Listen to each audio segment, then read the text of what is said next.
고맙고 감사하신 창조의 아버지 하나님, 은혜와 사랑을 감사합니다.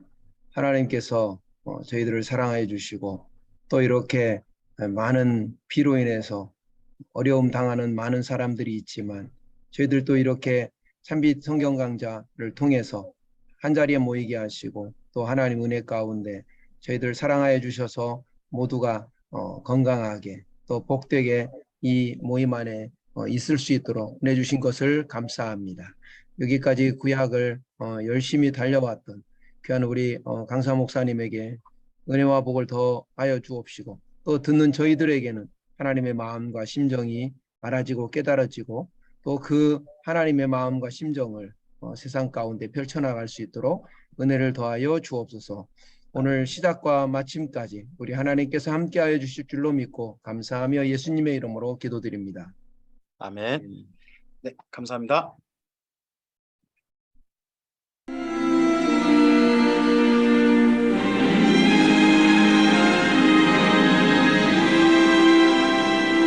오늘 느헤미야서인데요. 느헤미야서 들어가기 전에 느헤미야까지 지난 한 주 조금 넘은 시간들, 그 시간 동안 구약 살피셨던 내용들을 좀 살펴보겠습니다. 하나님께서는요, 사랑의 대상을 찾으셨습니다. 그래서 그 하나님이 어떤 분인지를 소개하시고요. 하나님께서 찾으신 바로 하나님과 사랑의 관계로 만날 사람을 우리들에게 소개하셨습니다. 그가 바로 아브라함이죠. 그래서 아브라함의 후손들과 하나님께서 사랑의 관계를 맺으셨고, 이 아브라함의 후손을 민족으로 키우셨습니다. 그리고 그 민족을요, 애굽에서 불러내셨습니다. 그리고 이들에게 하나님께서 프로포즈 하셨습니다. 너희가 내 말을 듣고 내 언약을 지킨다면 내 소유가 되겠고 내게 제사장 나라가 될 것이고 거룩한 백성이 될 것이다 했던 이스라엘 민족이 기꺼이 하나님과 그런 사랑의 관계, 하나님께서 기대하시는 그런 하나님의 사람이 되겠다라고 약속드려서 이 하나님과 이스라엘 민족이 언약식을 맺습니다. 그 언약을 맺었던 장소가 시내산이고요. 그래서 이 언약식을 시내산 언약, 또 그 다음에 그때 언약 중에 레위 지파가 중심이다 그래서 레위 언약, 그런 표현으로 성경은 되어 있습니다. 근데 이건 십계명하고 레위기로 정리가 되었는데요. 하나님과 이스라엘 민족 사이에 서로 지켜야 할 언약, 하나님께 부탁하신 언약은 딱 크게 나누면 두 가지였습니다. 하나는 하나님을 사랑해 달라는 것이고, 그리고 사람들을 하나님의 마음으로 사랑해 달라는 거였습니다. 이 부탁을 받고 이스라엘 민족이 이제 하나님께서 주신 가나안 땅으로 가고자 합니다. 그때 모세가 이 하나님의 언약을 이렇게 정리해 줍니다. 자, 우리 음성은 켜지 마시고 함께 읽어보겠습니다. 이스라엘아 들으라. 우리 하나님 여호와는 하나인 여호와시니 너는 마음을 다하고 성품을 다하고 힘을 다하여 내 하나님 여호와를 사랑하라. 네. 우리가 역사를 배우고 십계명을 배우고 율법을 배우는 까닭은 모든 이유는 여기에 있다라고 모세가 이야기했고, 그 이야기가 하나님의 마음에 합당한 이야기여서 지금까지 우리에게 남아 있습니다. 우리가 모든 설교 말씀을 듣고 신앙생활을 하고 모든 주님의 말씀을 살펴가는 이유는 바로 이것 때문입니다. 사랑하기 위함입니다. 하나님께서 이런 사랑하는 사람을 가나안 땅에 살게 하셨고 그렇게 살기를 원하셨습니다. 그래서 이들에게 가나안 땅을 하나님께서 주셨습니다. 이 가나안 땅은 하나님과 이스라엘 민족이 함께 시작한 곳입니다.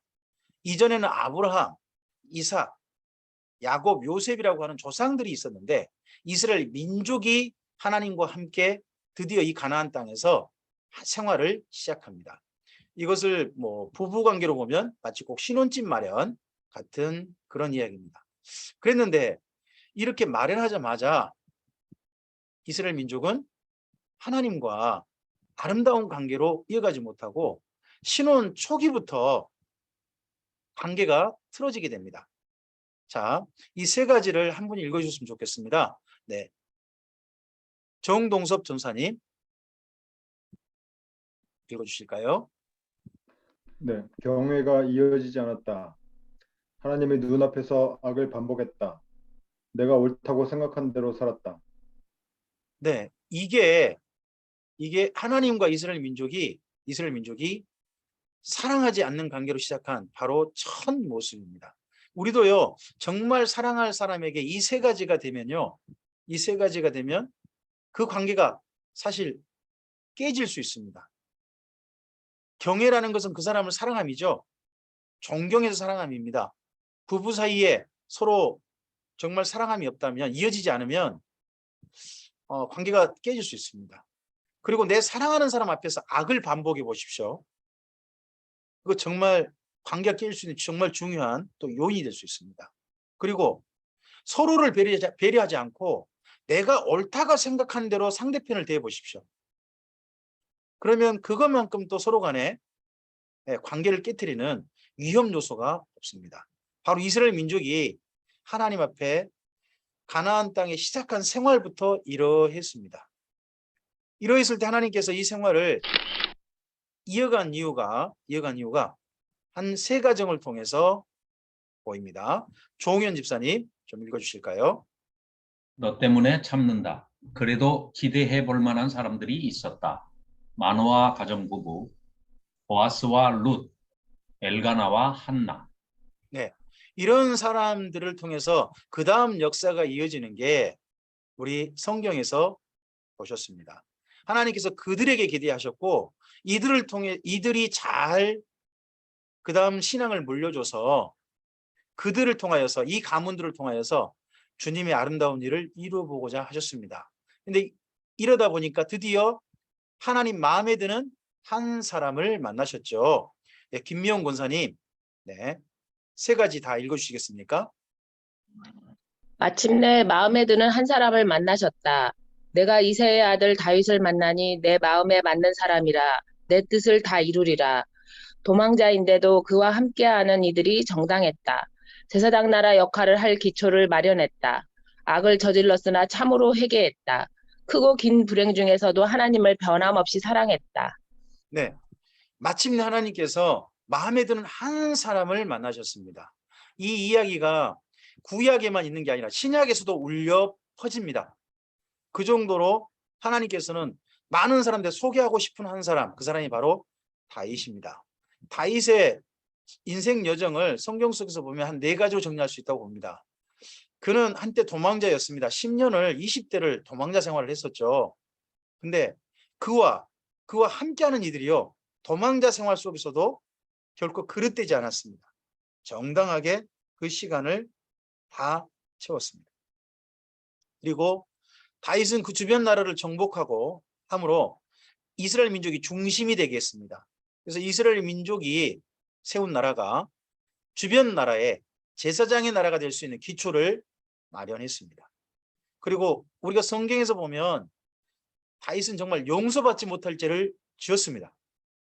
근데 그러한 죄를 지은 그가 참으로 회개했다는 것이 성경에서 보입니다.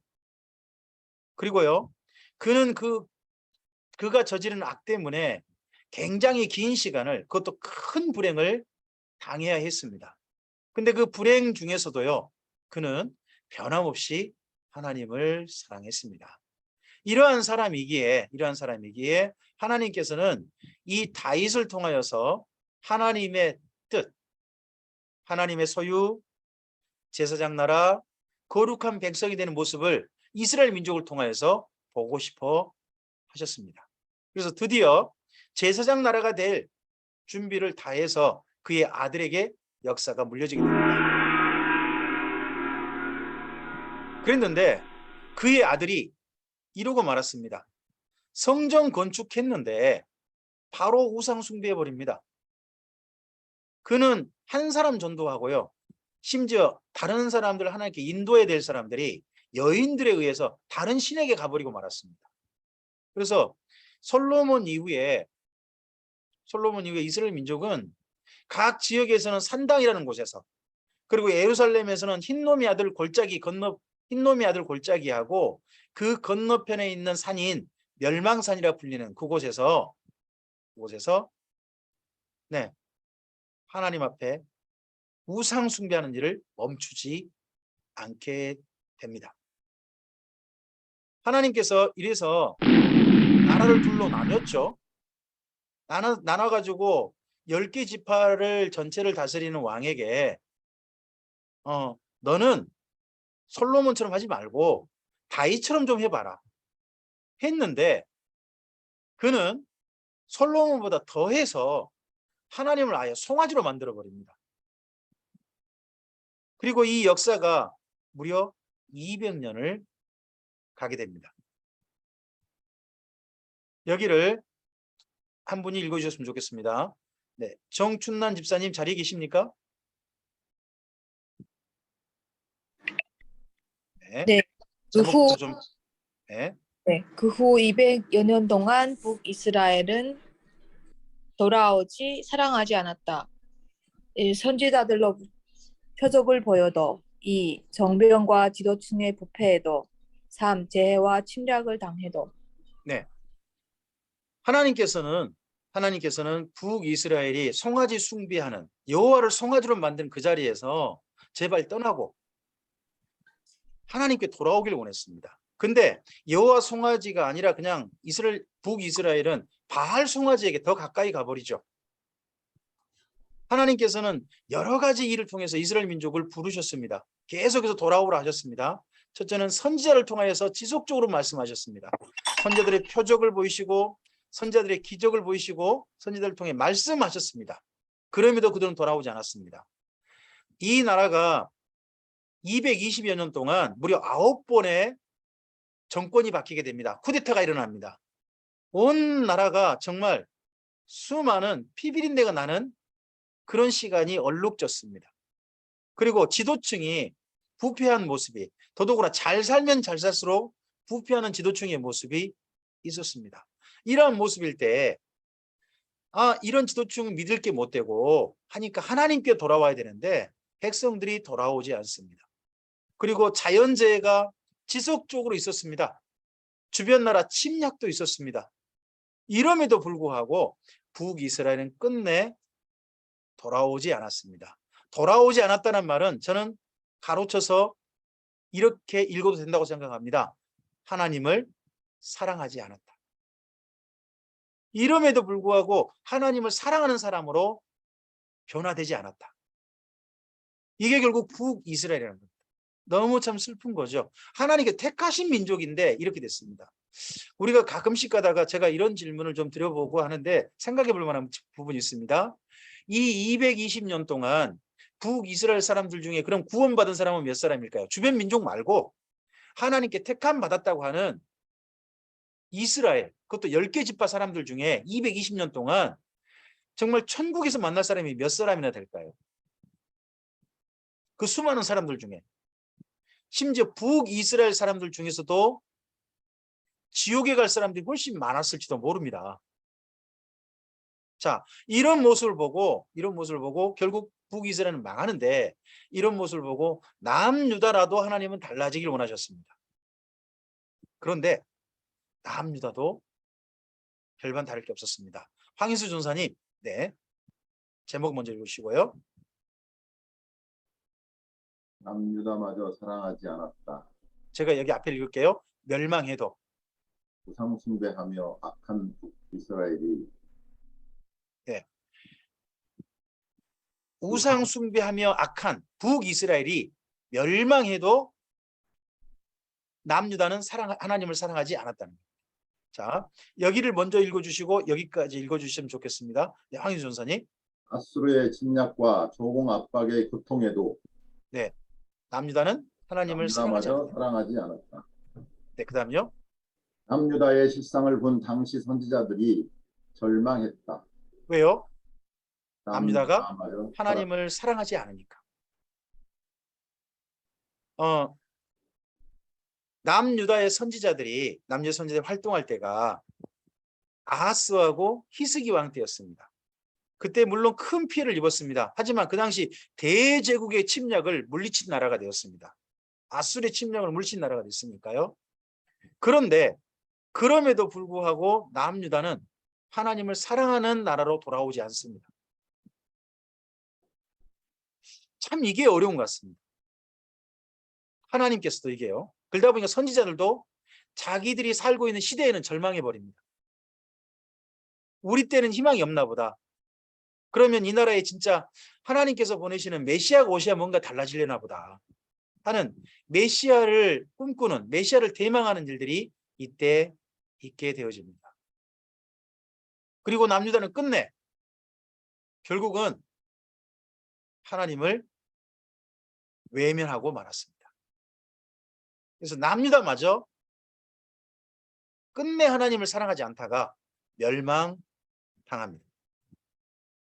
그 멸망당했을 때까지 이스라엘 민족은 자기들이 왜 멸망당해야 되는지, 왜 포로로 잡혀가야 되는지, 왜 가나안 땅에서 못 살게 되었냐에 대해서 깨닫지를 못했습니다. 하나님만 원망하고 왜 우리한테 이런 일을 당하게 하셔? 하나님이 이렇게만 생각을 했었습니다.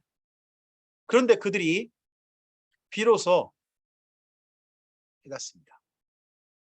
정보영 목사님께서 제목부터 좀 읽어주시겠습니까? 바벨론 땅에서 비로소 깨달았다. 하나님만 사랑할 분임을, 하나님이 세상과 역사의 주인이심을, 하나님이 여전히 그들을 사랑하심을, 그래서 하나님께 기도하고 말씀을 정리했다. 바벨론 포로로 잡혀간 모든 사람이 이러진 않았을 겁니다.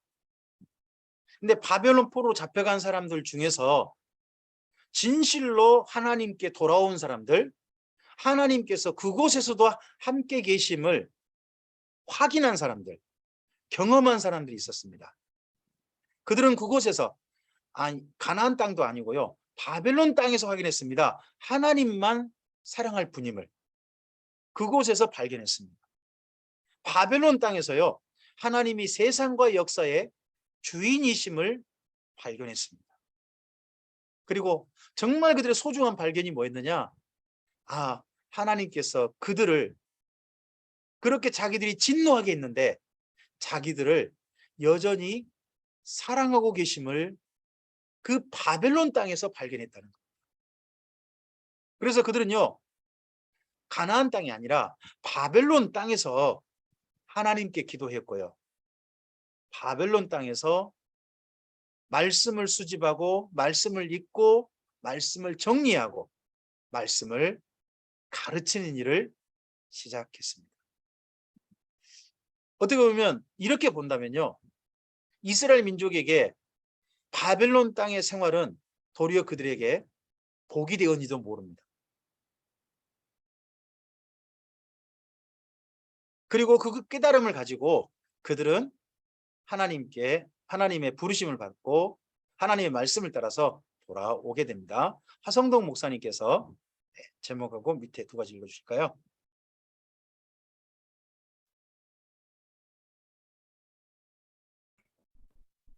사랑하기 위하여 다시 돌아왔는데 하나님이 도우심으로 사랑의 중심처 성전을 중건했다. 그런데 또 하나님 곁에서 떠나고 있음을 에스라가 보았다. 네, 그들이 정말 하나님을 사랑하기 위해서 이 가나안 땅으로 돌아왔습니다. 하나님과만 눈을 마주치고 딴 데는 한눈 팔지 않고 오직 하나님의 말씀만 존중해서 그렇게 살고자 해서 가나안 땅으로 그들은 돌아왔습니다. 정말 마음을 다하고 뜻을 다하고 힘을 다하여 하나님을 사랑하기 위해서 돌아왔고, 그런 하나님을 사랑하기 위해서 성전을 그 어려움 가운데서 마련했습니다. 그리고 그 성전 중심으로 이제 하나님과만 깊은 정말 아름다운 관계를 가져서 하나님의 소유가 되어지고 제사장 나라가 되어지고 거룩한 백성이 되어야 할 터인데, 에스라가 와서 본 성전을 중심으로 뭉쳐져 있는, 모여 있는 이 포로 귀한 이스라엘 민족은 또 하나님을 떠나고 있었습니다. 우리가 이걸 지난 시간 확인하셨습니다. 그래서 그걸 바꿔보고자 했습니다. 에스라가 하나님을 떠나고 그 주변 이방인들과 통혼하고 그 이방인들의 풍습에 점점 젖어가는 그들에게 그 모든 것들을 떨쳐내고 오직 하나님 중심으로 하나님께만 돌아오자고 하는 그의 개혁이 도리어 역풍을 맞이합니다.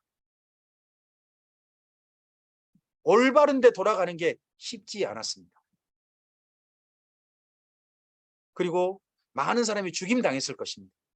아마도 에스라와 함께 했던 사람들 중에 에스라와 함께 포로 귀환 공동체를 바꿔보고자 했던 사람들 중에 에스라는 못 죽여도 함께 했던 사람들이 많은 사람들이 죽임 당했을 것입니다. 에스라는 어떻게 보면 또 포로 귀환 공동체 속에서 이전에 예레미야처럼, 이전에 호세아처럼, 이전에 아모스처럼 왕따가 되었을지도 모릅니다. 그런 시간을 10여 년 넘게 버텼습니다. 13년, 14년을 버텼습니다. 근데 도저히 나아지지 않고 바뀌지 않고 도리어 이 에스라의 처지만 더 어려워졌던 것 같습니다. 그러해서 에스라가 느헤미야에게 도움을 청합니다. 우리 지난 시간 여기까지 오셨습니다. 느헤미야서를 어떻게 볼 것인가? 느헤미야서는요 전체 13장까지 있습니다. 13장까지 있는 내용인데요. 먼저는 느헤미야가 에스라의 도움 요청을 받고요. 급히 귀환합니다. 왕의 허락을 받아서요. 근데 이게 왕의 허락을 받아서 온다는 게 뭐 느헤미야는 어떨지 모르지만 느헤미야 장래를 봐서는요. 이거 참 어떻게 보면 굉장히 잘 나갈 미래를 포기하고 오는 겁니다. 느헤미야는 그 당시 아닥사스다 왕의 친구였습니다.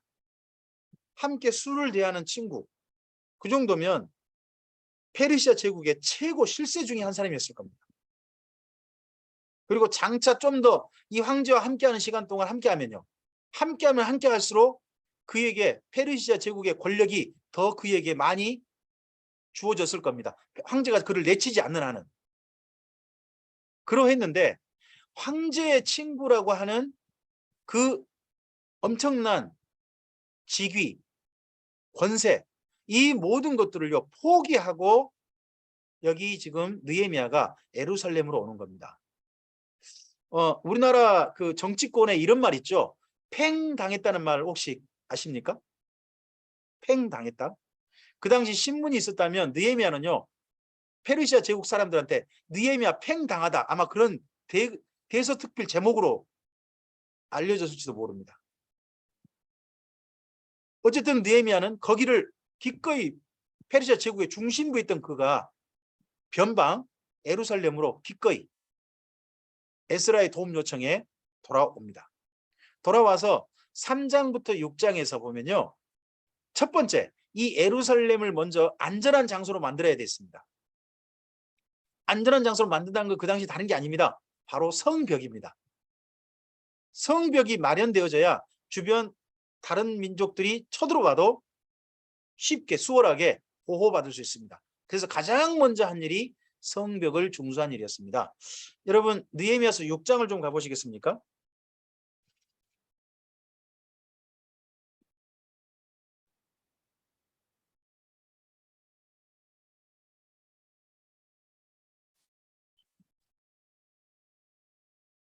느헤미야서 6장 15절을 보세요. 6장 15절 보시면 거기에 성벽을 중수하는 성벽을 다시 전체를 건설하는 일이 52일 만에 끝났다고 돼 있을 겁니다.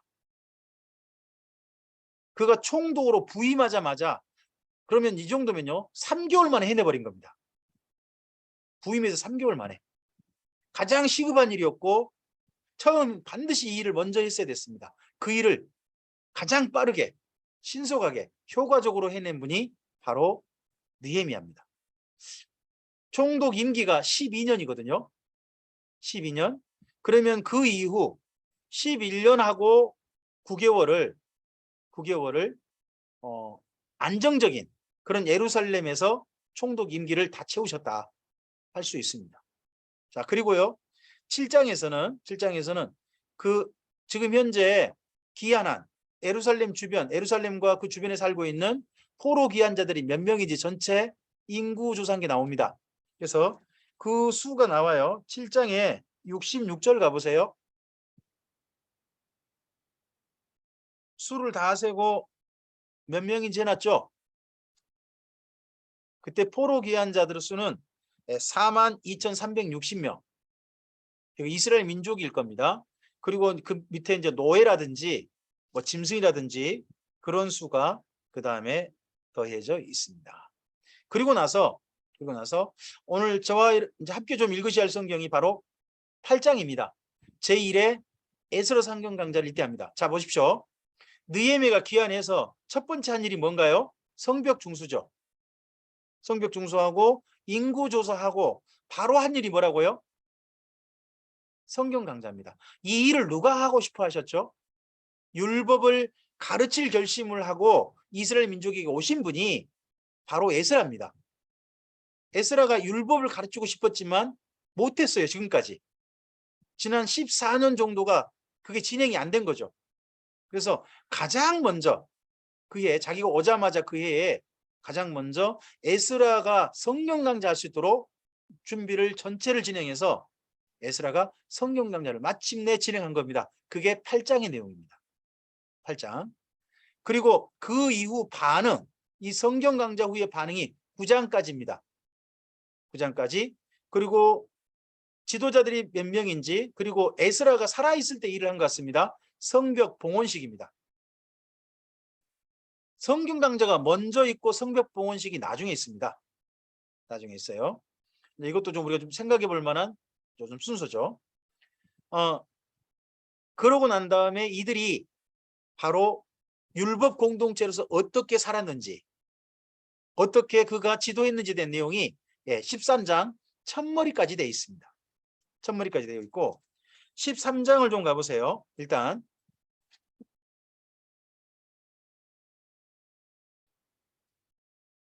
13장에 4절 있죠. 13장 4절과 3절이 시간 간격이 있습니다. 3절까지는 첫 번째 첫 총독 임기 12년 안의 일입니다. 그리고 4절은요. 4절은 다릅니다. 4절을 읽으시려면 6절을 꼭 참고하셔야 돼요. 6절. 그때는 내가 예루살렘에 있지 아니하였다. 바벨론 왕 아닥사스다 32년에 내가 왕에게 나아갔다가 며칠 후에 왕에게 말미를 청하고 예루살렘에 왔다 그러죠. 그러니까 4절의 이 사건은요. 그가 총독 임기를 12년 총독 임기를 허락받아서 다 채우고 먼저는 아닥사스다를 만나러 페르시아 본국으로 간 거죠. 본국 가서 황제를 뵙고요. 황제에게 다시 예루살렘에 갈 것을 청합니다. 청해서 다시 예루살렘에 제2기 총독 임기, 두 번째 총독 임기를 가지고 이 예루살렘에 온 듯합니다. 그랬는데 오자마자 어떤 일을 발견했다는 겁니까? 4절 사건을 발견했다는 겁니다. 그러니까 3절과 4절 사이는 적어도 1년에서 2년 정도 사이 간격이 있다. 시간 간격이 있다 하고 생각하고 읽으셔야 합니다. 자, 그러니까 13장에서 뭡니까? 다시 돌아와 보니 예루살렘 공동체가 이렇게 돼버렸더라 하는 이야기인 겁니다. 4절부터 끝까지가 아니 느헤미야가 한 2년 비웠더니 예루살렘 공동체가 또 이 모양 이 꼴이 됐더라 하고 읽으시는 겁니다. 자, 읽으실 때 먼저 우리 8장을 좀 가실까요? 제1회 에스라 성경 강좌를 좀 우리 가보시도록 하겠습니다. 네, 8장 1절부터요 4절까지 8장 1절부터 4절까지 박주희 집사님 읽어주실까요? 이스라엘 자손이 자기들의 성읍에 거주하였더니 일곱째 달에 이르러 모든 백성이 일제히 수문 앞 광장에 모여 학사 에스라에게 여호와께서 이스라엘에게 명령하신 모세의 율법책을 가져오기를 청하매 일곱째 달 초하루에 제사장 에스라가 율법책을 가지고 회중 앞 곧 남자나 여자나 알아들을 만한 모든 사람 앞에 이르러 수문 앞 광장에서 새벽부터 정오까지 남자나 여자나 알아들을 만한 모든 사람 앞에서 읽음에 뭇 백성이 그 율법책에 귀를 기울였는데 그때에 학사 에스라가 특별히 지은 나무 강단에 서고 그의 곁 오른쪽에 선 자는 마띠디아와 스마와 아나야와 우리야와 힐기야와 마아세야요. 그의 왼쪽에 선 자는 부다야와 무사엘과 말기야와 하숨과 하스바다나와 스가랴와 무술람이라. 네, 감사합니다. 여기 7월 1일 이스라엘 민족의 7월은 그 종교력으로 참 중요한 달입니다. 7월 1일이 원래 어떤 날이냐 그러면 나팔절입니다. 이스라엘 민족의 나팔절이에요. 그리고 7월 10일이 대속죄일입니다. 7월 10일이 대속죄일. 그리고 7월 14일 넘어간 7월 14일 넘어간 7월 15일부터 초막절이라고 합니다. 초막절. 그런 절기인데 7월 1일 일곱째 달이라서 7월 1일이니까 원래는 어떤 절기냐 그러면 원래는 나팔절입니다. 나팔절 절기날에 거기 예루살렘에 있는 수문 앞 광장 거기에 사람들이 모여서 에스라에게 율법책을 가져오길 청했다. 형식은 이렇게 돼 있죠. 형식은 아마 그 전에 사전 작업이 돼 있지 않았을까요? 아마도 느헤미야가 우리 에스라 선생님이 이곳에 오신 이유가 뭡니까? 하나님의 율법의 모든 전체를 정확하게 정리하신 학사로서 이 율법의 말씀을 우리에게 가르치고 싶어서 오셨는데 지난 10여 년 넘게 그 말씀을 못 가르치고 계시지 않습니까? 그리고 참고 여기까지 견디셨지 않습니까? 우리 선생님에게 이제 말씀 전할 수 있는 기회를 주셔야 되지 않겠습니까? 우리 그리고 정말 하나님의 율법 선생님이신 에스라 선생님에게 이 말씀을 배울 수 있는 이 놀라운 기회를, 이 특권을 함께 누려보지 않으시겠습니까? 해가지고 이스라엘 민족이 설득하고 해서 이스라엘 민족이 에스라에게 말씀 배우기를 청하는 내용으로 이렇게 시작을 합니다. 근데 사실 이게 저는 성도들께서 하실 일이라고 봅니다. 목회자에게 뭘 청하십니까? 많은 성도님들이요, 목회자에게 뭘 청하시냐? 기도하기를 청하십니다. 기도해 주시기를. 그러시죠? 신방해 주시기를 청합니다. 그러죠? 근데 성경을 가르쳐 달라고 청하십니까? 목사님께 성경을 가르쳐 달라. 성경을 가르쳐 주세요. 사실 이게 성도님들의 청해야 되지 않겠습니까? 그런 청하는 형식으로 해가지고 율법책을 가지고 다 함께 모였습니다. 그래서 모여서 뭘 했느냐? 3절을 보시면 읽어줬습니다. 읽어줬어요. 그렇죠? 그리고 시간이 보이신가요? 하루 중에 얼마만 했습니까? 네, 새벽부터 정오까지입니다. 왜요? 정오가 지나면요 너무 더워요.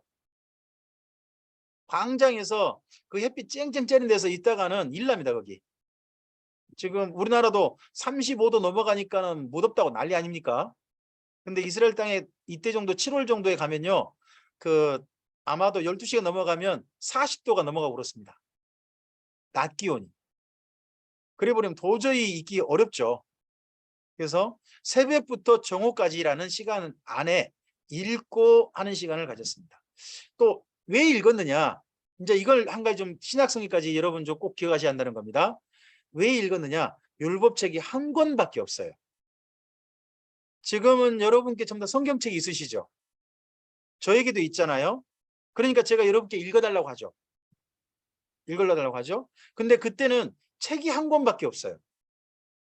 그래서 읽어줄 분이 한 분밖에 없습니다. 이 전통이 어디까지 가느냐? 요한계시록까지 간다는 말입니다. 나중에 거기다가 여러분 거기 3절 옆에다가 계시록 1장 3절이라고 하나 좀 써놓으시고요. 그리고 이 때문에 나온 이야기가 있습니다. 자, 회중들은 하나님의 말씀을 그럼 어떻게 해야 만날 수 있습니까? 회중들은 누군가가 읽어주는 걸 들어야만 만날 수 있습니다. 말씀을. 그래서 이 때문에 신약 성경에 오면 이런 이야기가 있는 겁니다. 믿음은 들음에서 나며. 원래 그 말씀이 설교가 아닙니다. 하나님 말씀은 그 당시에는 읽을 수가 없었어요. 회당이라는 데 이런 데 가가지고 읽어주는 거, 낭독하는 걸 들어야 했어요. 들어야 믿음이 생긴다는 겁니다.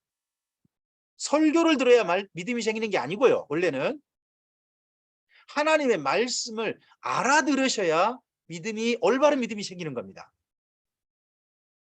목사님 말씀에 믿음이 생기면요, 그건 자칫하면 성경 말씀이 아니라 그 목사님을 믿게 될 수도 있습니다. 목사님의 말씀이 도움이 되어서 성경을 믿게 된다면, 성경 말씀을 알아듣고 믿게 된다면 그건 올바른 겁니다. 그 설교는. 그러나 설교가 어떤 사람을 믿게 만들었다, 그건 아주 위험한 겁니다. 성경에서 믿음은 들음에서 나며란 말이 다른 게 아니다. 성경 말씀을 알아들입니다 하는 것을 꼭 이때 기억해 놓으시면 좋습니다. 자, 그리고 나서 우리 5절부터 좀 보겠습니다. 5절부터 8절까지입니다. 5절부터 8절까지. 예, 김현숙 권사님.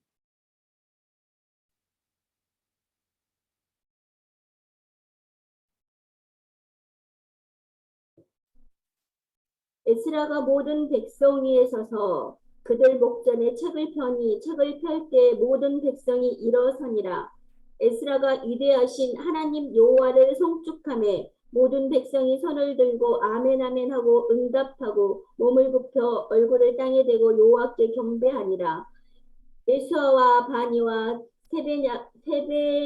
세레바와 야민과 악복과 사부대와 호디아와 기아세야 그리다와 아세라와 요사벳과 한인과 블라야와 메이 사람들은 백성이 제자리에 서 있는 동안 그들에게 율법을 깨닫게 하였는데 하나님의 율법책을 낭독하고 그 뜻을 해석하여 백성에게 그 낭독하는 것을 다 깨닫게 하니. 아멘. 네, 감사합니다. 이때 제1회 에스라 성경 강좌의 진행 방식은 8절에 딱 전체가 정리되어 있습니다. 8절. 첫째는 뭐였습니까? 율법책을 낭독했습니다. 두 번째는 뭐랬습니까? 그 뜻을 해석해가지고 백성에게 그 낭독했던 말씀을 깨닫게 했습니다. 두 가지 과정이 있는 거죠. 그 뒷부분의 과정은 뭐라고 할까요? 뒷부분의 과정을 이렇게 표현할까요? 가르쳤다. 가르쳤다는 말로 쓸 수 있습니다. 근데 그런 과정 속에 먼저 5절에 말씀을 읽기 전에 이게 이제 지금 현재 우리 예배 속에 들어와 있어요. 주일 예배 있잖아요. 주일 예배라든 이런 예배 때 그 예배 순서 가운데 들어와 있는데 여러분 주일 예배 때 말씀 봉독 있죠?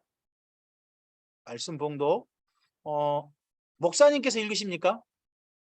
여러분 교회는? 사회자가 읽으십니까? 누가 읽으시나요? 뭐 한번 잠깐만 여쭤볼까요? 네. 정동섭 전사님, 지금 현재 섬기신 교회에서는 말씀 봉독자가 어떤 분이십니까? 목사님하고 같이 하십니다. 네네. 사회자이신 목사님. 네, 그런가요? 교독을 보통 해요. 아, 그렇군요. 교독으로 회중과. 네네, 감사합니다. 화성동 목사님 교회에서는 어떻게 하십니까? 네, 음성.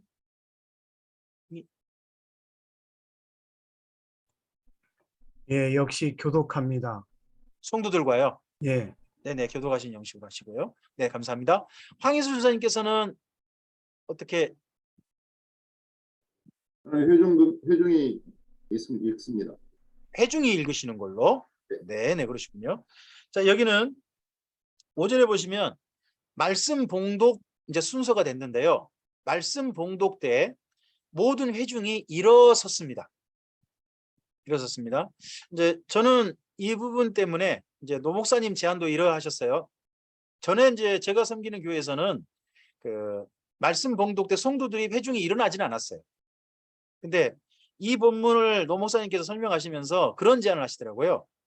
말씀 봉독 때 이제 말씀이 하나님이 주신 말씀을 듣는 건데 모든 온 회중이 자리에 일어서서 경의를 표하는 것은 예배 중에 꼭 생각해 볼 만한 일이다.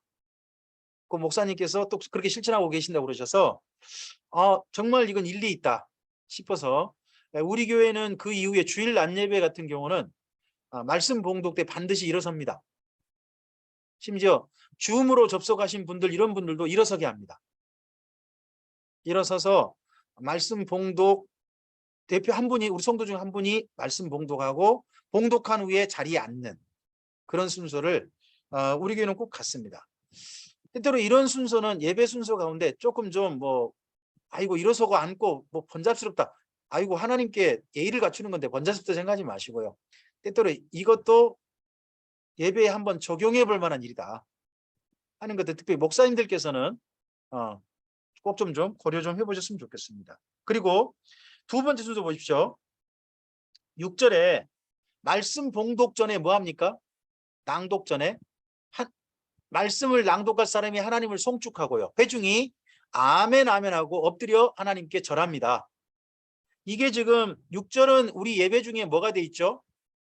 우리 예배 중이란요. 보통 주일 낮 예배 중에 뭐로 돼 있냐 그러면 찬양대 특송으로 돼 있습니다. 말씀 봉독과 설교 사이에 찬양대 특송이 있죠. 그게 바로 여기 6절로 생각하시면 됩니다. 6절. 그래서 이 말씀을 주신 하나님께 찬양을 올려드리는 겁니다. 찬양을 올려드리는 것. 이제 그래서 저는 그 찬양대 특송이 있지 않습니까? 찬양대 특송도 사실은 말씀을 주신 하나님께 감사와 찬양을 올려드리는 특송곡으로 고르셨으면 좋겠다 하는 생각 한편 해봅니다. 요즘은 비교적 찬양대의 특송이 성도들에게 은혜를 끼치기 위한 특송의 경우가 많더라고요. 하나님께 경배와 찬양을 올려드리는 것보다는 그러긴 한데 여기는 하나님께 절을 합니다. 그리고 여기서는 이스라엘 회중은요 원래 하나님께 굽혀 절을 했습니다. 여러분 우리 교회 성도님들한테 그런 제안을 한번 해봤거든요. 우리도 말씀 듣기 전 하나님께 절하고 난 다음에 말씀 들을까요? 하고 했더니 우리 교회 성도님들 뭐라고 하는지 아십니까? 목사님 그랬다는 우리 교회 이단으로 소문날 겁니다 하는 겁니다.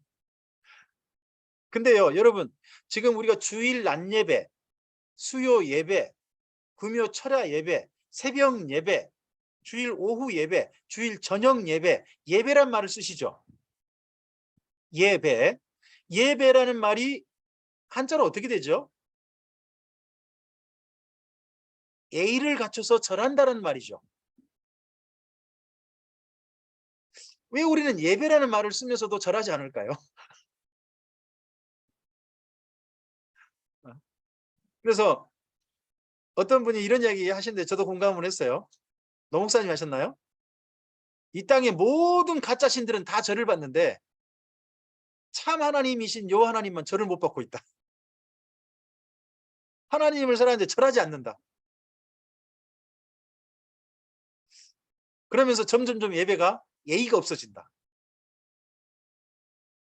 하는 그런 부분들을 좀 지적을 하시는데 생각해 볼 만한 부분이다 하는 것은 좀 있었습니다. 어쨌든지 저는 여기 6절 말씀을 각 교회에 적용하는 거 어려울 거라 생각합니다.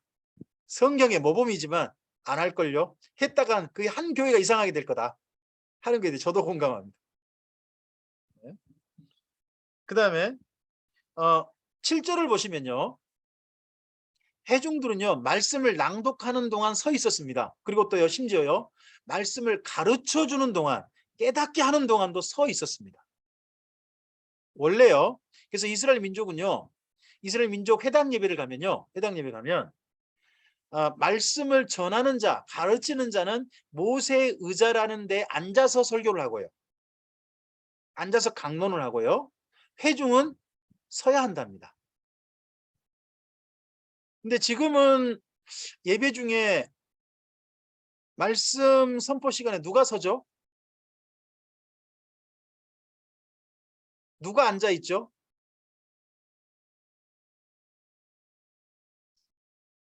거꾸로죠. 그러죠. 네. 이거 바꿔보려고 했다가는 우리 교회 성도들 다른 게 다 갈 것 같아서 저 차마 우리 교회 성도들 보고 예배 시간 서 있읍시다 말을 못 하겠더라고요. 근데 그래서 제가 또 앉으느냐, 저는 앉는 것도 용납이 안 돼서 말씀 서서 저는 전합니다. 어쨌든 지금 현재 성경에 보여주던 본래 모습하고 지금 현재 우리가 드리는 예배 모습하고 조금 좀 뭔가 달라진 모습이 좀 보이죠? 맨 처음 첫 번째 모습하고. 그렇죠? 예. 그리고서 그 결과가 12절입니다. 12절을 가실까요? 신윤선 목사님.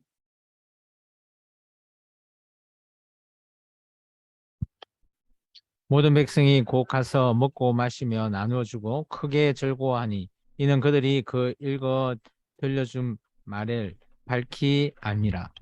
네. 그들이 마음이 즐거웠던 이유는 뭐예요? 말씀이 깨달아졌음이죠. 우리가 은혜를 받았다. 은혜를 받았다 하는데 은혜를 받았다는 게 뭐 어떨 때 은혜를 받은 거죠? 예배에 은혜를 받았습니다 했을 때 여기 말씀대로 본다면요. 말씀이 밝히 알아져서 즐거우신 그것이 은혜 받은 겁니다. 여기를 보면 목사님 말씀에 공감되어줘도 좋겠죠. 근데 목사님 말씀에 공감되어진 거 거기는 은혜라기보다는 목사님과 마음이 통한 거고요. 그렇죠? 은혜를 받았다는 것은 목사님 말씀을 통해서 성경의 말씀이 무엇인지 밝히 알아져서 그게 즐거워지는 거. 그게 은혜를 받은 게 될 겁니다. 자, 그러고 나서 뭐 다시 성경을 읽어본 게 되죠. 13절 이하 보시면 지도자들이 다시 모여서 보니까 7월 1일이 아니고 초막절부터 이거 하라고 했네 하는 것을 발견합니다. 그래서 초막절을 새롭게 보냅니다. 17절 18절입니다. 17절 18절 조홍현 집사님. 사로잡혔다가 돌아온 회중이 다 초막을 짓고 그 안에서 거하니 눈의 아들 여호수아 때로부터 그날까지 이스라엘 자손이 이같이 행한 일이 없었으므로 이에 크게 기뻐하며 에스라는 첫날부터 끝날까지 날마다 하나님의 율법책을 낭독하고 무리가 이래 동안 절기를 지키고 8째 날에 규례를 따라 성회를 열었느니라. 아멘. 네. 다시 7월 1일 날 성경 낭독 집회 했었고요. 그리고 나서 다시 초막절 집회 7월 15일부터 8일간 7일간은 날마다 오전에 성경 낭독하는 집회를 가지고 각각 초막에서 지내고 마지막 8번째 날에는 성회를 가지는 이 집회를 가졌다 하는 겁니다. 이게 누가 부탁한 일입니까? 이렇게 하기를. 모세였습니다. 신명기 31장 9절부터 13절 말씀을 여러분 여기 8장 옆에다 써놓으시기 바랍니다. 8장 옆에 신명기 31장 9절에서 13절 모세가 했던 3가지 유언 중에 하나였죠. 매 7년 초막절에 그 안식년에 다 같이 모여가지고 율법을 낭독해주고 가르쳐서 하나님을 경외하고 그리고 경외함으로 말씀을 지키고 그리고 그 말씀을 또한 자녀들에게 잘 가르쳐서 자녀들도 하나님을 경외할 수 없는 이런 모임을 꼭 가져라 했는데 모세가 유언하고서 이때 돼서 무려 약 1000년 만에 제1회 에스라 성경 강좌가 열린 겁니다. 모세 유언이 1000년 만에 실행되어진 겁니다. 그러면 이스라엘 민족이 왜 우상 종교로 자꾸 갔을까 하는 게 보여요. 자, 이 이후로요. 여러분 한 가지 보셔야 겠습니다. 바벨론 포로 이후는요. 포로 이후에는 이스라엘 민족이요. 비록 종교적으로는 습관이 이제 저 하나님 섬기는 게 좀 귀찮아지고 그럴지언정 타 종교로는 가지 않아요. 우상 숭배는 다시는 하지 않습니다. 그런데요. 여기 바벨론 포로 이전에는 자꾸 우상 숭배를 가죠. 하나님 종교에서 다른 종교를 섞어버리고요. 자꾸 그렇게 됩니다. 왜 그렇게 되는가 봤더니요. 성전만 있고 경전을 안 가르친 거예요. 여러분 지금도요. 대한민국 교회가 예배만 있고 말씀을 가르침이 없다면요. 대한민국 교회의 기독교는 순식간에 이단과 믹싱됩니다. 한국식 기독교가 되어버리고 말아요. 성경적 기독교가 아니라 한국식 기독교라고 하는 미신과 융합되어진, 미신과 변질되어진 기독교가 될 가능성이 아주 높습니다. 그게 바벨론 포로 이전 이스라엘 민족의 역사입니다. 근데 바벨론 포로 이후는 이런 성경 공부라든지 말씀을 통해서 다시는 우상에게 눈 돌리지 않는 거죠. 하나님께 나가는 게 귀찮을지언정. 이것만은 분명해졌습니다. 자, 드디어 이스라엘 민족이 정말 모세가 부탁한 이런 율법도 교육받고 해석하고 난 다음에, 자, 여러분 생각해 보십시오. 제1회 에스라 성경 강자가 느헤미야가 총독으로 와서 몇 년째 했을까요? 아무리 봐도 제1년입니다. 총독으로 와서 3개월간 하고 3개월 동안 성벽 중수해버리고 안정시키고 난 다음에 바로 그해 이 성경 낭독 집회를 했을 겁니다. 그러고 나면 11년을 이 가르침 받은 율법대로 살 수 있도록 실행을 시켰을 사람이 누구냐 그러면 느헤미야입니다. 느헤미야가 지도한 겁니다. 느헤미야가 어떻게 지도했느냐를 우리가 읽기 위해서요. 거기 9장부터 12장까지를 읽으시는 겁니다. 느헤미야가 그 성경 낭독 집회 이후에 이스라엘 민족을 어떻게 지도했는지에 대한 내용이 바로 9장부터 12장 사이에 있는 겁니다. 그렇게 지도를 받았어요. 바꿔서 지금 몇 장이 온 거예요? 13장 가십시오. 13장 3절까지 온 겁니다.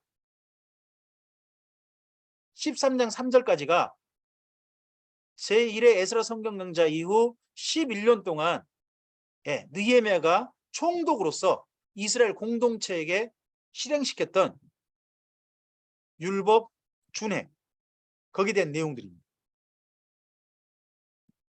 11년 동안 반복학습 한 거죠. 그랬는데요. 거기 4절 뭐 2년 조금 못 될 거예요. 그런 시간 흐르고 난 다음에 느헤미야가 없다고 순식간에 어떻게 됐느냐. 첫째 4절 보시면, 자 4절부터 5절까지요. 4절부터 5절까지 정동섭 전사님 읽어주실까요?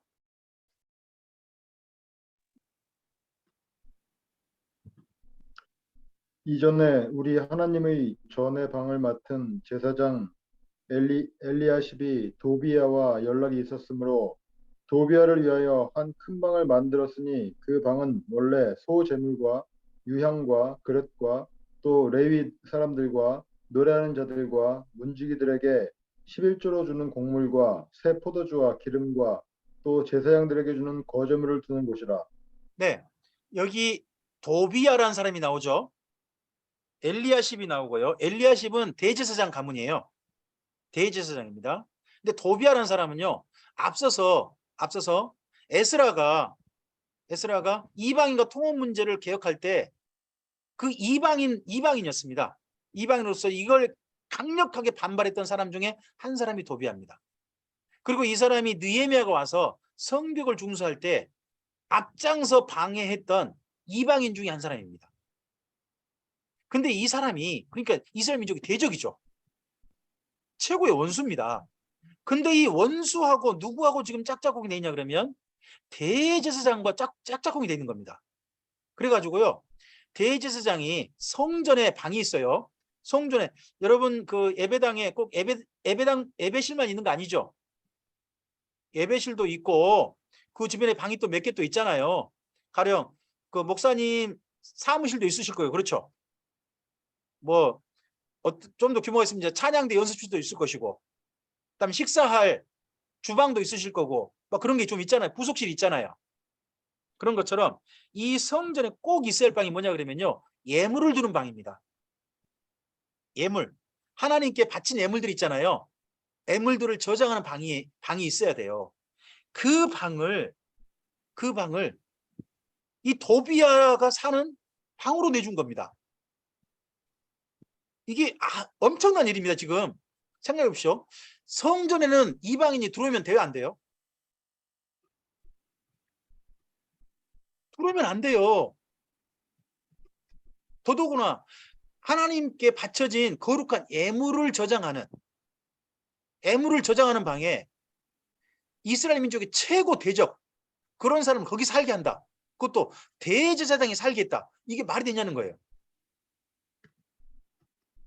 이 일을 보고 여기 느헤미야가 정말 이렇게 할 수밖에 없다고 좀 봅니다. 그래서 7절 보십시오. 7절, 8절, 9절을 보시기 바랍니다. 7절, 8절, 9절요. 네, 황인수 전사님 읽어주실까요?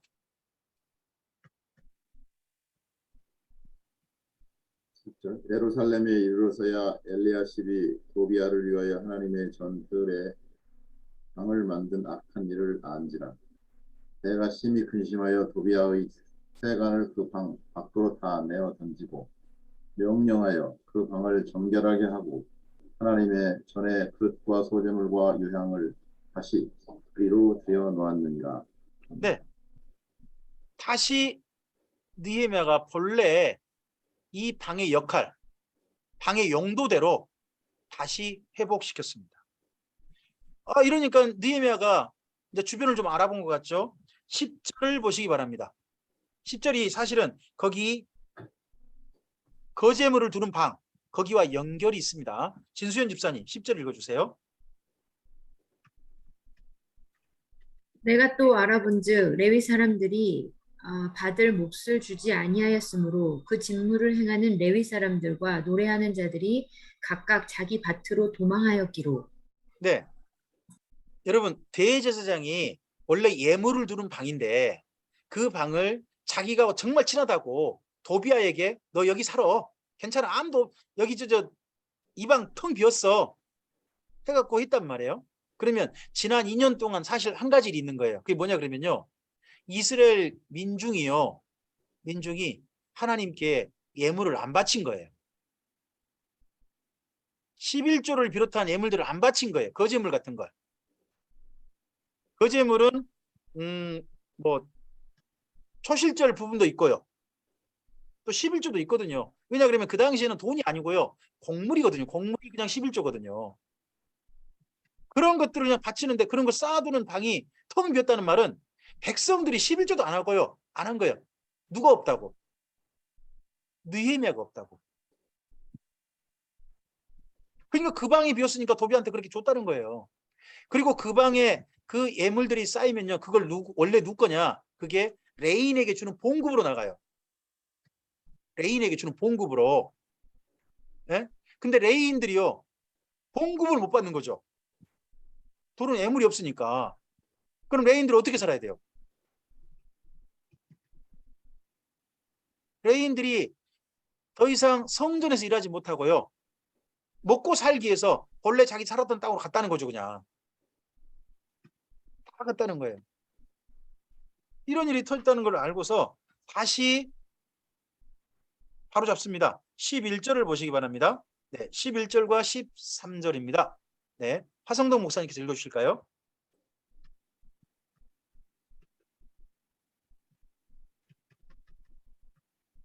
내가 모든 민장들을 꾸짖어 이르기를 하나님의 전이 어찌하여 버림받았느냐 하고 고레의 사람을 불러 모아 다시 제자리에 세웠더니 이에 온 유다가 곡식과 새 포도주와 기름의 11조를 가져다가 곡간에 드림으로 내가 제사장 셀레마와 서기관 사독과 레위 사람 부다야를 창고지기로 삼고 마따냐의 손자 삭골의 아들 하난을 버금으로 삼았나니 이는 그들이 충직한 자로 인정됩니다. 그 직분은 형제들에게 분배하는 일이었느니라. 네, 13절에 쉽게 말하면 재정회계를 이제 따로 두고 그 일을 또 하게 한 거죠. 근데 11절과 12절을 보시면 느헤미야가 오니까 그때서 이스라엘 민중이 뭐 해요? 그때서 헌금하고 있어요. 그래서 다시 레인들이 성전에서 일하게 되어지고 그랬다는 겁니다. 거기다가 세 번째 일이 1, 2, 3으로 했으면 좋겠는데 4번에다가 1이라고 하시고요. 4절 있죠. 4절. 4절에 1. 4절에 1. 네, 그리고 10절에 2. 두 번째 에피소드. 그리고 15절에 3. 15절에 세 번째 에피소드죠. 또 이런 일도 있었대요. 15절 한 절만 네, 읽겠습니다. 네, 진교선 목사님께서 15절 한 절만 좀 읽으실까요? 그때 내가 본즉 유다에서 어떤 사람이 안식일에 술틀을 받고 곡식단을 나귀에 실어 운반하며 포도주와 포도와 무화과와 여러 가지 짐을 지고 안식일에 예루살렘에 들어와서 음식물을 팔기로 그날에 내가 경계하였고. 네, 여기 15절부터 22절이 뭔 내용이냐? 안식일도 엉망이 됐더라는 거예요. 이스라엘 민족이 안식일을 철저히 하는데 이 안식일도 엉터리로 지키고 있더라는 거죠. 안식일 성수 그 말도 안 되게 만들어 버렸다는 거예요. 그래서 이것도 바로 잡습니다. 바로 잡고요. 그 다음에 23절에 이제 사라고 하셔야죠. 23절에 네 번째 사건입니다. 네 번째 사건. 23절, 24절입니다. 네, 김미영 권사님 읽으실 수 있나요? 네. 24절. 23, 24절요.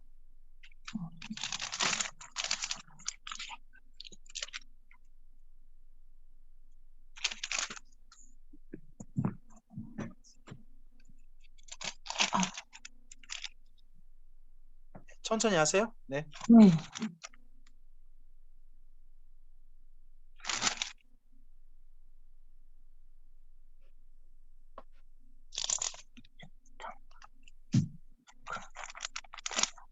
13장 23절입니다.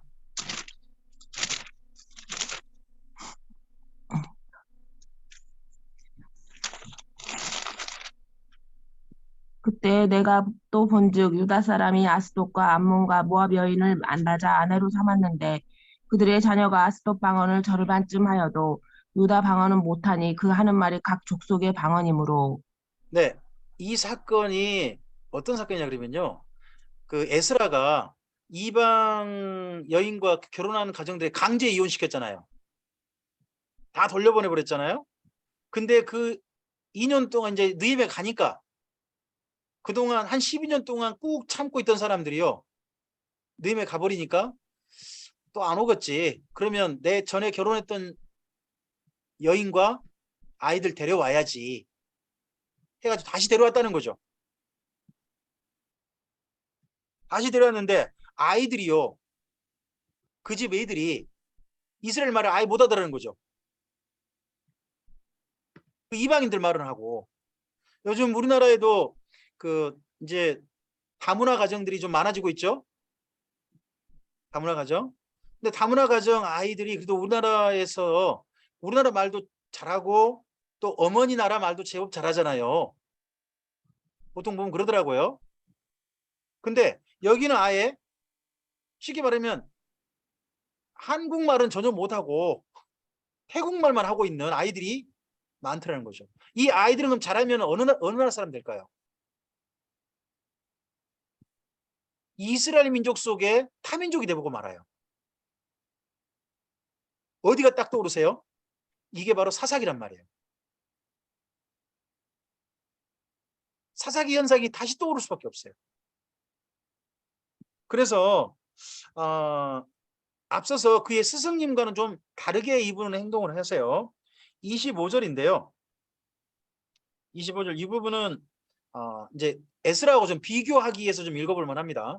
정보영 목사님 25절 한 절만 읽으실까요?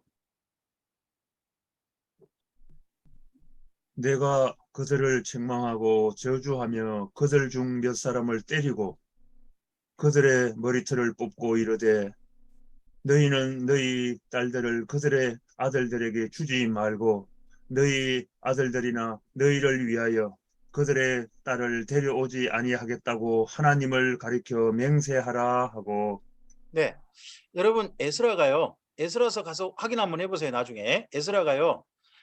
이스라엘 민족이 이방인과 통혼했다 하는 그런 이야기를 듣고서요. 한 행동이 뭐였느냐? 자기 옷을 찢고요. 자기 머리털과 수염을 뜯었어요. 그리고 비 오는 가운데 넋이 빠져가지고 하나님께 정말 앉아서 울고 기도했죠. 그런 내용이 있었잖아요. 근데 그분의 제자로 보이는 느헤미야는 머리가 빛나는 분이셨을까요? 모르겠어요. 성경은 이야기하지 않아요. 근데 이분은 자기 머리털 뽑는 것은 싫었던 모양이에요. 그러니까 그 일을 한 남자 있잖아요. 그 일을 한 이스라엘 민족의 남자, 그 남자의 머리털을 뽑아버립니다. 여러분 이런 장면 좀 이해가 되세요? 여러분 누군가가 싸우는데 머리카락을 붙잡고 싸운다 그러면 남자가 떠오르세요? 여자가 떠오르세요?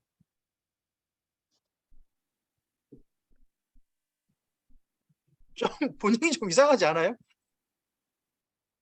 여러분 이제 이런 데서 조금 좀 약간의 상상력이 하나 좀 더 나가는 게 있어요. 느헤미야가 왕의 술친구잖아요. 왕과 가까이 있잖아요. 그러면 그 페르시아 황궁에서 수많은 여자들과도 만나겠죠. 그럼 그런 여자들 건들면 안 되겠죠. 그래서 왕의 술친구라는 것 땐 그 엄청난 권력을 위해서요. 느헤미야가 혹시나 당했을 희생이 있었을 가능성도 있어요.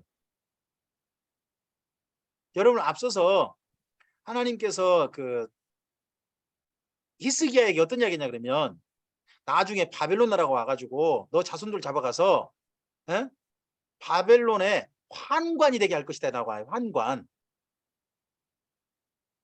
환관이 넷이죠. 넷이 맞나요? 느헤미야가 그런 상태였을지도 몰라요. 저는 이분이 남의 머리카락을 잡아 뜯는 걸 보고 약간 좀 혹시나 그래서 그러셨나? 잘은 모르겠는데 가서 좀 여쭤보고 싶은 부분은 있어요. 어쨌든 이분은 자기 머리카락 말고 상대편 그 대상자 머리카락을 그냥 그렇게 해서 합니다.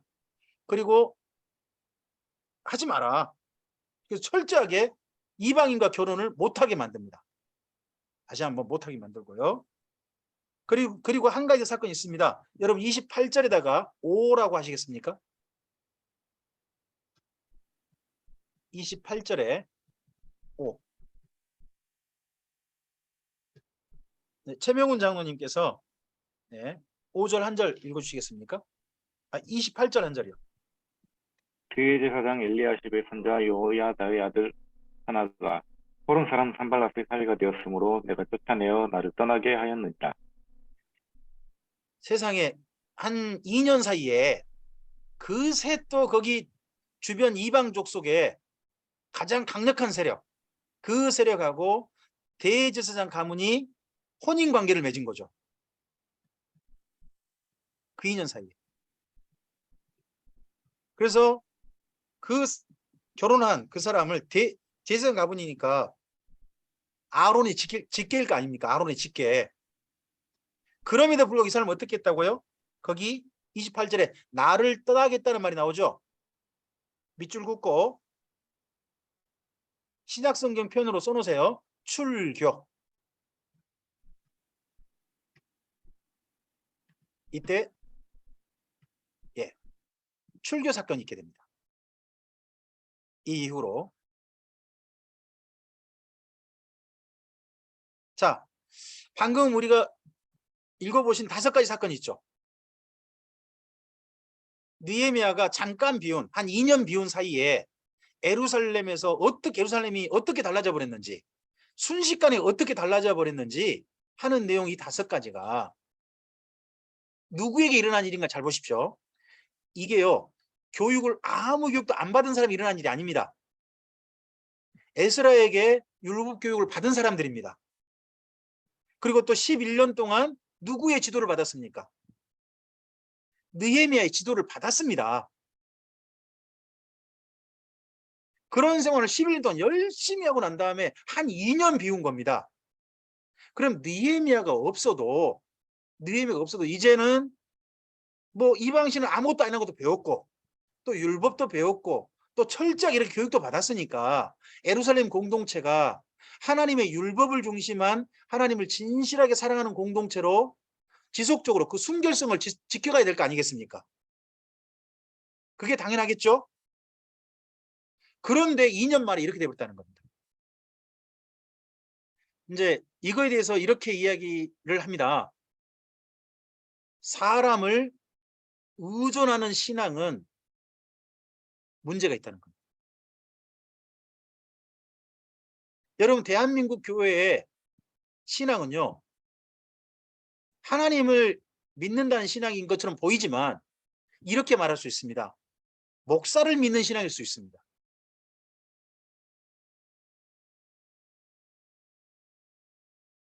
목사교라 불릴 수도 있습니다.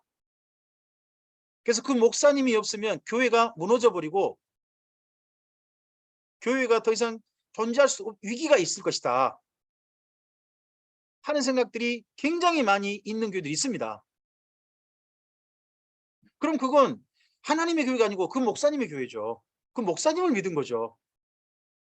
또 그 목사님도 그 목사님이 그 교회를 떠나셔도 그 교회가 존재할 수 있도록 바르게 가르치지 않았다는 뜻도 됩니다. 그러다 보니까 어떻게 보면 편법으로요, 그 목사님과 제일 닮은 분을 교회로 그 다음으로 모시고 싶어 합니다. 그 목사님 같은 분이 있어야 이 교회가 존재할 것 같으니까.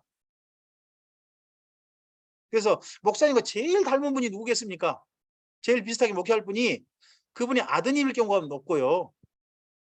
예, 그분의 사위일 경우는 없습니다. 그래서 그런 분들을 모셔오서라도 우리 교회가 존재된다라는 생각을 가지는 걸 봅니다. 이게 지금 여기 느헤미야가 잠깐 없는 이스라엘 공동체가 비슷합니다. 근데 이 공동체는요, 그럼 또 생각해 보십시오. 느헤미야가 이 이후에 이스라엘 민족을 얼마 동안 지도했을까요? 우리 성경은 몰라요. 이제 이게 끝나버려요. 느헤미야가 그 다음에 얼마나 지도했는지 안 나와요. 그 다음에 또 하나 더. 그럼 느헤미야가 이제 하나님께 부름 받았던지 다시 페르시아 본국으로 돌아오고 난 다음에는 이 예루살렘 공동체는 그 다음은 어떻게 됐을까요? 그 다음은 느헤미야가 없어도 잘했을까요? 여기 13장에 사람이 비었는데 순식간에 변질되어 버린 예루살렘 공동체가 그 다음 어떻게 됐을까 하는 것을 읽기 위해서 우리가 마지막으로 읽을 성경이 말라기입니다. 이제 우리 구약 성경 중에 마지막 권 말라기 성경에 가시는 겁니다. 잠깐 여기를 보실까요? 느헤미야가 어떤 분이냐 하는 것을 좀 정리를 좀 하죠. 네, 정충난 집사님. 느헤미야, 하나님은 위로하신다. 1. 영적으로 성숙하고 신중한 사람. 2. 모든 사람에게 신뢰받은 사람. 3. 쉬지 않고 기도하는 사람. 4. 신지가 견고한 사람. 5. 검소하고 경건한 공직자의 표본. 6. 일을 두고 쉬지 못하는 사람. 7. 시비를 분명히 하는 사람. 8. 위로의 사람. 9. 사익 아닌 공익을 따르는 사람. 10. 12년 동안 총독의 녹을 받지 않았다. 11. 에스라를 돕고 성벽을 중수했다. 12. 제1회 초막절 성경 강좌 준비위원. 네, 이러한 내용으로 여러분 여기 느헤미야서에서 느헤미야를 발견할 수 있습니다. 지금 우리나라에 느헤미야 같은 공직자가 있으시다면, 더구나 기독인으로서 이런 분이 있으시다면 정말 우리나라는 아름다울 것 같습니다. 우리 김영규 장로님 같은 분들이 많아야 되는데 그렇죠. 네. 그런 공직자가 많으시다면 대한민국은 훨씬 더 아마 더 좋아지지 않을까 싶습니다. 네. 우리나라에 기독인으로서 정치권이라든지 이런 데 진출하신 분들 많습니다. 근데 그런 분들이 정말 이 느헤미야를 보셨으면 좋겠습니다. 꼭 읽어보시고 정리했으면 좋겠습니다. 네. 이 이후에 우리가 말라기로 갑니다. 말라기. 김현숙 권사님, 네, 파워포인트 장면을 읽으시겠습니까? 말라기 제목 먼저 읽으실까요? 내가 널 얼마나 사랑했는데 하나님의 사랑 고백을 못 믿고 사랑 않는 이스라엘을 떠나시는 하나님이시다.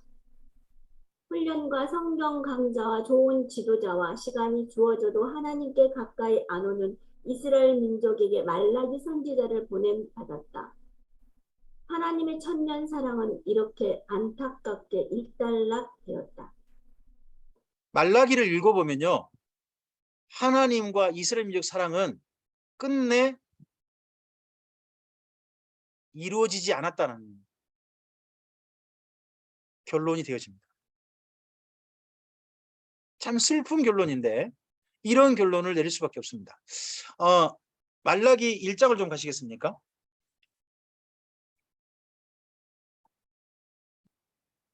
말라기라는 분은 그분의 성함일 수도 있고요. 말라기라는 말이 나의 사자라는 말이어서 그런 뜻이었어요. 하나님께 보냄받은 어떤 익명의 선지자일 수도 있습니다. 그래서 이분의 성함일 수도 있고 하나님께 보냄받은 사자 한 분, 그렇게도 읽을 수 있는 겁니다. 근데 1절부터 상당히 무게가 크죠. 여호와께서 말라기를 통하여 이스라엘에게 말씀하신 경고라. 경고하고 있으십니다. 2절 말씀 한 절만요. 2절 말씀 한 절만. 네, 최명훈 장로님 읽어주실까요? 여호와께서 이르시되 내가 너희를 사랑하였노라 하나 너희는 이르기를 께서 어떻게 우리를 사랑하셨나이까 하는도다. 나 여호와가 네. 말하노라.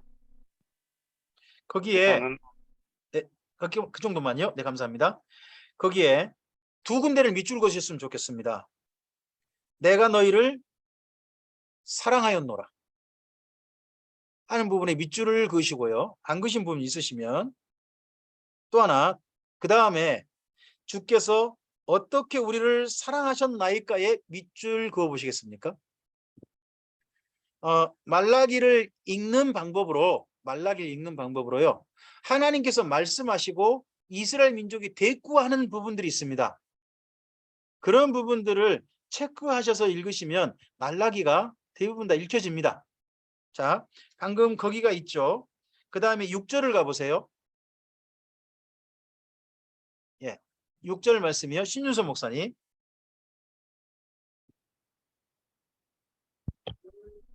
내 이름을 멸시하는 제사장들아, 나 만군의 여호와가 너에게 이르기를 아들은 그 아버지를 종은 그 주인을 공경하나니 내가 아버지일진데 나를 공경함이 어디 있느냐? 내가 주인일진데 나를 두려워함이 어디 있느냐 하나 너희는 이르기를 우리가 어떻게 주의 이름을 멸시하였나이까 하는도다.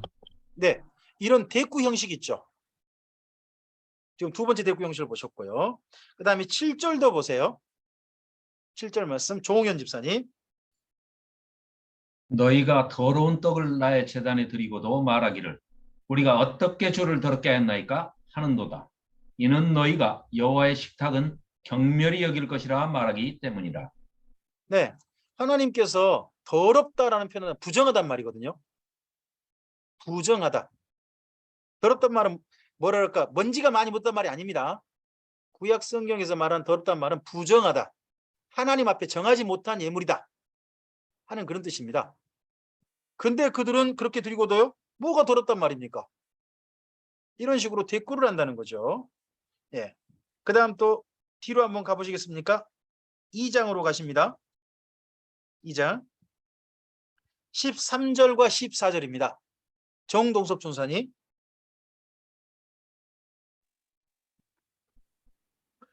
너희가 이런 일도 행하나니 곧 눈물과 울음과 탄식으로 여호와의 제단을 가리게 하는도다.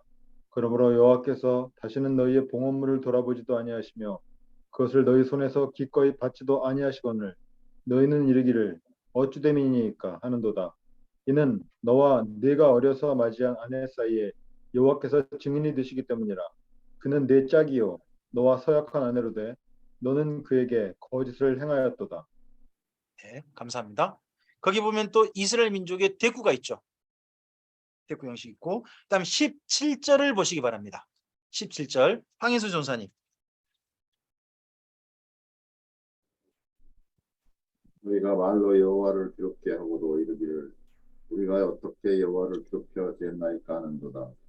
이는 너희가 말하기를 모든 악을 행하는 자는 여호와의 눈에 좋게 보이며 그에게 기쁨이 된다 하며 또 말하기를 정의의 하나님이 어디 계시냐 하느니라. 네, 거기도 대꾸 형식이 있죠. 네, 그 다음에요 3장 갑니다. 3장 7절과 8절입니다. 진수연 집사님.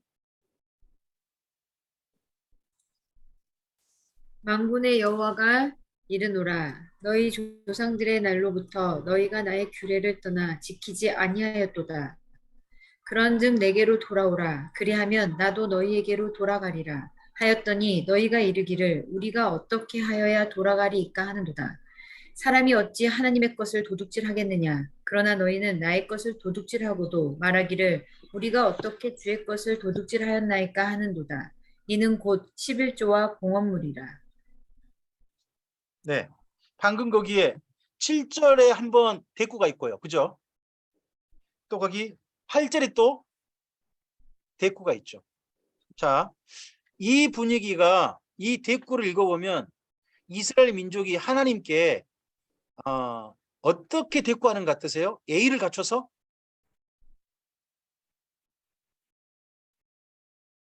우리 전라도 말에 이런 말이 있어요. 빈정상하게 한단 말이 있어요. 다른 지역에서는 그런 말을 쓰는지 모르겠는데요. 그 말하는데 누군가 속을 뒤집어 놓는다는 거죠. 말 대꾸 해가지고. 그런 형식이 여기 말락이에요. 누가요? 이스라엘 민족이. 누구에게요? 하나님께.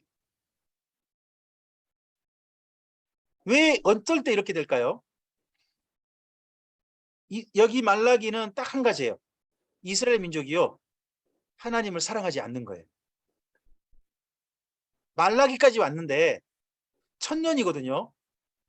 지금 출애굽에서요. 출애굽에서 이스라엘 민족과 신에서는 언약을 맺으시고 이스라엘 민족과 함께 지내신 시간이 1000년 정도 채워진 시간이 말라기예요. 근데 1000년을 사셨는데 결론이 뭐냐? 이스라엘 민족이 하나님을 사랑하지 않는다는 거예요. 1000년을 하나님은 이스라엘 민족을 한결같이 사랑하셨는데 이스라엘 민족은 그런 하나님을 사랑하지 않는다는 게 확인되는 게 여기 말라기라는 거죠. 자, 그래서 말라기는요. 저는 이렇게 정리해 보면 읽는데 좀 도움이 되실 거라고 좀 생각이 들었어요. 하나님을 이스라엘 민족이 사랑하지 않으니까 이런 행동 특성이 나와요. 제가 지금 이제 말라기에서 다 찾은 거거든요. 20가지 찾았어요. 20가지 찾았는데요. 여러분도 한번 찾아보세요. 그리고 저는 이 특성을 찾아보면서요. 저는 이걸 사람에게도 대입해 보고요. 내가 어떤 사람과의 관계 거기도 대입해 보고 또 하나님과 나 사이에도 나는 그럼 하나님께 지금 어떻게 하고 있지? 하는 것도 조금 좀 이 사이에 좀 넣어봐요. 넣어보는데 이스라엘 민족의 행동이 제법 맞아. 내가 한때 이랬지. 내가 누구한테 이랬지. 내가 하나님한테 한때 이랬지 하는 게 딱 보였어요. 생각해보면 그때 하나님을 내가 사랑하지 않았구나. 그때 내가 그 사람을 사랑하지 않았구나 하는 것들이 사실 저는 보였거든요. 여러분도 한번 말라기를 읽어보면서요. 누군가를 사랑하지 않는 사람의 특성을 한번 찾아보세요. 특별히 하나님께 사랑하지 않는 자가 이렇게 하는 거구나. 내가 하나님을 사랑하지 않는다면 이렇게 하겠구나 하는 걸로 좀 읽어보셨으면 좋겠어요. 자, 화성동 목사님께서요. 여기 6번까지 좀 읽어주실까요? 첫째 1번이요. 하나님을 개무시한다. 네, 제가 잠깐만요. 개라는 말을요. 넣을까 말까 고민했는데요. 이거 표준어래요. 표준어랍니다. 요즘 젊은이들이 개를 많이 넣어요. 뭔 말 할 때. 그래가지고 우리 집 애들 보고 야 개란 말을 너무 많이 쓴다. 뭐 개뻥친다 뭐 이런 말 자꾸 써서 아 그런 말 좀 쓰지 마라 했더니 아빠 개라는 말, 개 말 넣는 거 그거 표준어예요. 찾아봤더니 진짜 표준어더라고요. 네. 근데 이스라엘 민족이 이러죠. 2번이요. 2번 꼬박꼬박 무리한 말로 말대꾸한다. 사랑하지 않으면 진짜 무리하게 꼬박꼬박 말대꾸합니다. 그 다음 3번이요. 제사 드리기 귀찮아한다. 네, 저는 그래도 지금도 제 아내가 그렇게 피곤함에도 불구하고 힘들어하면서도 저녁밥을 꼬박꼬박 차려주는 것에 너무 감사해요. 아직은 나를 사랑하나 보다 하는 생각에 존경하고 감사하는 마음이 있습니다. 그 다음에 4번째요. 못된 것을 재물이라고 바친다. 세상에 하나님께 태워버리는 거라고. 예? 저는 거, 병든 거 이런 거 이거 태우면 그걸로 끝난다고. 그걸 재물이라고 바치고 있는 거예요. 5번째요. 하나님께서 안 보고 싶게 만든다. 하나님께서요. 이스라엘 민족 안 보고 싶게 만든다. 그러다 보니까 하나님 뭐라고 하냐. 저 성전 문 좀 닫을 사람 있었으면 좋겠다. 저것들 좀 나한테 안 왔으면 좋겠다. 안 봤으면 좋겠다 하고 이야기하신다는 거예요. 여러분 사실 누군가가 싫어지면 진짜 안 만났으면 좋겠죠. 우리 모임에 누가 안 왔으면 좋겠죠. 6번째요. 하나님이 욕먹게 하는 삶을 산다. 제가 시골에 한 달에 한 번씩 제 어머님을 꼭 모시고 와서 광주에서 치료 받도록 제가 돕는데요. 왔다 갔다 하는 길에 제 어머니께서 시골 어르신들 이야기 참 많이 하세요. 근데 이야기 들어보면 뭐냐 그러면 시골 어르신들이 경로당에 모셔가지고 누집 그 자기 집 자식들이 돈 보내준 거 뭐 해준 거 자랑을 엄청나게 하신 것 같더만요. 그런 자리에서. 그래서 제 어머니가 시샘이 나셔가지고 누집이 뭐 얼마 돈 100만 원 보냈었는데 그 별거 아니더라. 그래놓고 참 하고 뭐 이렇게 좀 하시는데 이제 이야기 어머니께서 제게 그렇게 이야기하신 건 저한테 그렇게 들렸죠. 너는 어떻게 좀 안 해주냐. 이런 식으로 제게 들리기도 하고 그랬죠. 저희 어머님도 자랑하고 싶으신 거죠. 근데 거꾸로요. 어떤 자식이 시골 부모님한테 욕먹게 만든다는 거죠. 그러면 경로당도 안 나오신대요. 그런 분들은. 하나님께서 욕먹으시는 그런 분이 좀 되셨다는 거죠. 네. 그 다음에 진교수 목사님. 7번이요. 제사장들이 더 못되게 산다. 여러분 여기 말라기에서요. 한번 좀 가보세요. 말라기 1장 6절 있죠. 말라기 1장 6절부터요. 1장 6절부터 2장 9절까지요. 제사장들에게 한 이야기입니다. 하나님께서 하나님을 사랑하지 않는 이스라엘 민족 중에 가장 먼저 첫 번째 대상을 누구한테 한 말이냐? 제사장에게 가장 먼저 이야기하셔요. 저는 언젠가 썼을 때 이 땅 가운데서 목회자였던 사람들한테 가장 먼저 하나님께 이렇게 하실 것 같아요. 내가 너희한테 실망했다. 혹시 그런 날이 오실지도 모르겠어요. 하나님께서 여기 제사장들에게 제일 먼저 실망하셨다는 이야기를 하세요. 그 다음에 8번입니다. 말씀을 듣지 않고 마음에 두지 않는다. 이 사람이 누구냐? 제사장입니다. 네, 10번째요. 9번째. 9번째. 네. 하나님이 딴 사람 생각나게 만든다. 네. 뭐 여러분 혹시 그런 경험 있으신지 않겠죠? 사시다가 남편과 아내와 함께 사시다가 어느 날 내가 저것하고 안 만나고 옛날에 그 사람하고 결혼했더라면 내가 이 모양 이 꼴일까? 혹시나 그런 이야기 그런 생각 해보신 적 없으시죠? 네. 제 아내는 아마 저를 보고 예전에 그런 생각 많이 했을 것 같아요. 많이 듣습니다. 여러분 되도록 그런 이야기 하게 만들면 안 됩니다. 네. 어쨌든 형제에게 하나님께서 거짓과 가증한 일을 한다. 10번째 형제에게 거짓과 형제에게 누구에게요? 형제에게. 타인도 아니고 주님 안에 있는 공동체 사람에게 이렇게 한다는 거죠. 11번째요. 사람들이 악하게 살게 만든다. 우리 때문에 사람들이 하나님 안에서 더 착한 삶을 살게 돼야 되잖아요. 그렇지 않나요? 선한 영향력이라고 그러죠.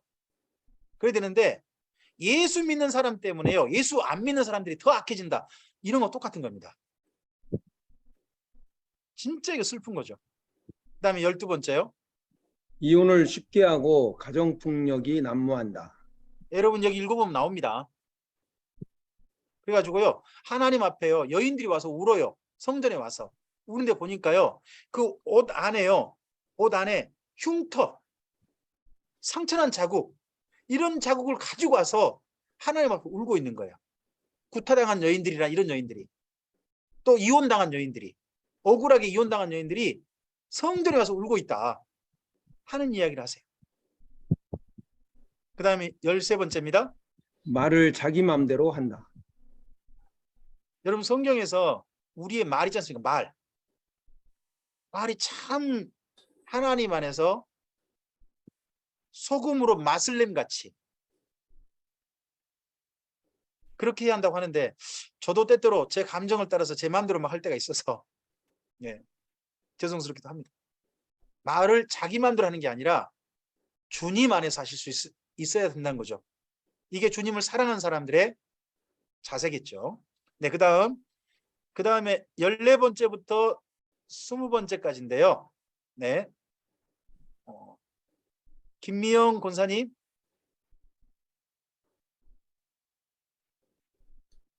열네 번째요. 하나님의 것을 도둑질한다. 악해도 잘 살면 그만이라고 한다. 자기 유익이 없으면 섬김이 헛되다고 한다. 자기가 의인이라고 라면서 악하게 산다. 자기 이익을 위해 타종교를 용납한다. 계명과 율례가 있으나 마나 되게 만든다. 결국 하나님이 저주를 준비하게 만든다. 이런 내용이 실제 말라기에 있는지 읽어보셨으면 좋겠습니다. 말라기는 구약 성경의 마지막 우리 성경 순서상 마지막 성경이고 또 시대 순서상 봐도 마지막 성경으로 보입니다. 근데 1000년을 이스라엘 민족과 함께 사시는데 결론이 이렇게 된다는 게 얼마나 서글픕니까?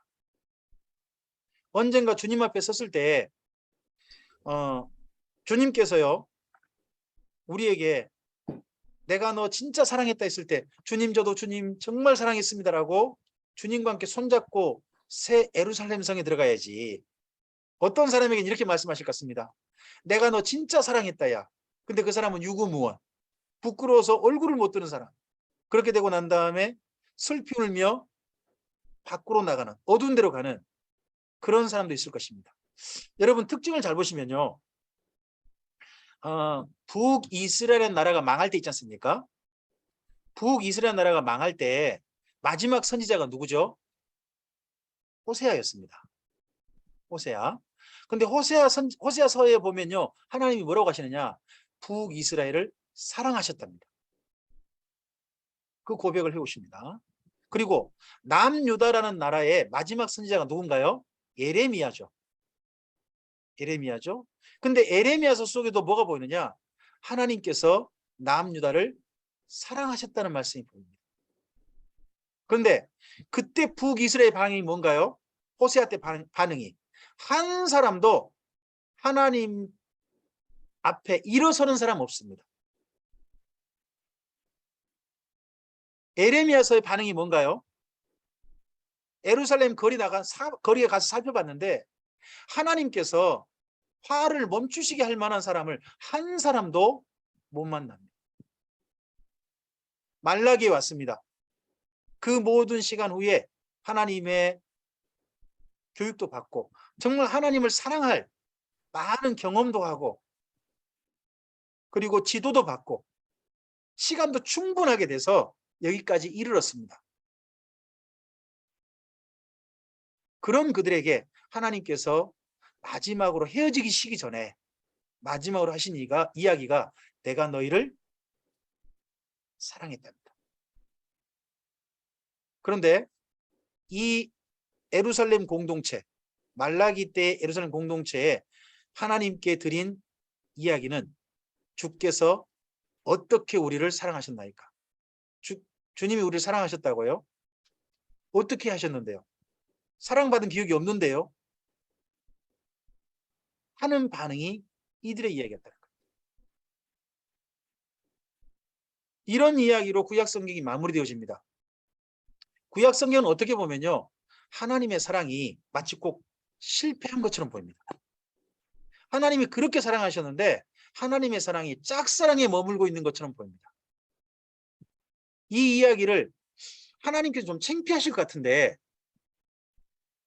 그 이야기를 성경으로 기록하게 하셔서 오늘 우리에게 읽게 하셨습니다. 까닭이 뭘까요?